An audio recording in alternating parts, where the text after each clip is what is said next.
nasa outing ka ba at hindi mo alam ang workout na gagawin mo? So, eto ang 4 na workout na ipapakita ko sa inyo. Pwede nyo gawin kahit nasaan kayo. Siyempre, unang-una, push up. Okay? Maganda to para sa ating arms and sa ating chest. Okay? Tapos, syempre, kung hindi mo kaya to at babae ka, pwede kang lumuhod. Tapos, gawin mo tong push up. Pwede to 10 to 15 repetitions, pero syempre ako sanay na ako sa mga ganitong workout. So, ang ginawa ko dito ay 30 repetitions. Actually, may nakikipag-usap pa nga sa akin habang nagpo-push up eh. Sobrang basic lang sa akin neto.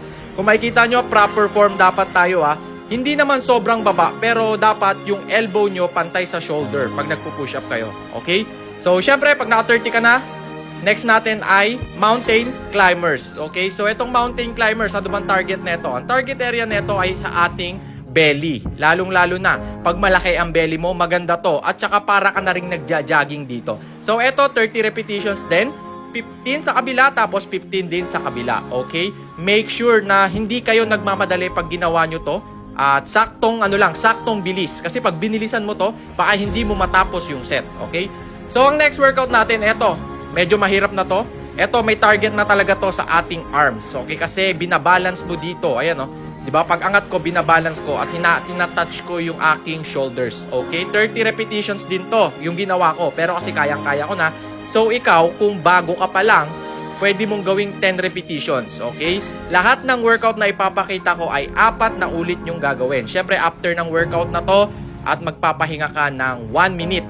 Okay, 1 minute. Kasi medyo extreme to, medyo nakakapagod. Pero pwede to sa lalaki at babae. Kung hindi mo kaya to, pwede ka ring lumuhod dito No problem yan. Basta magawa mong hinahawakan mo yung iyong shoulder. Okay? So, ayan, medyo binibilisan ko na dito kasi medyo napapagod na rin ako. Okay, ayan.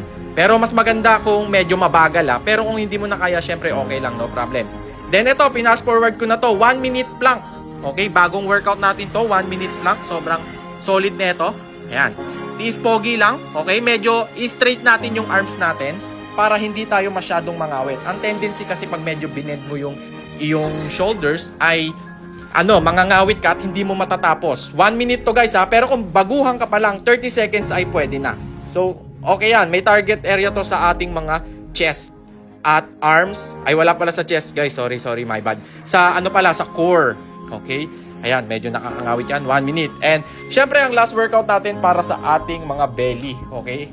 Ayan ang tinatawag kong belly burn. Okay? Belly burn crunches. So, 30 repetitions din to. Pero, syempre, kung baguhan ka pa lang, gawin mong, siguro, 15, pwede na. 10 to 15. Basta 4 na ulit yung gagawin tong workout na to. At, huwag kayong magmamadali. Okay? Make sure na tiisin nyo yung sakit. Ayan, kung makikita nyo dito yung mukha ko, ay, hirap na ako dito. Pero, siyempre, gagawin natin yan. Napakalupit natin. So, ayan. Ilan na ba yan? 30 repetitions. Make sure na proper form ang gagawin.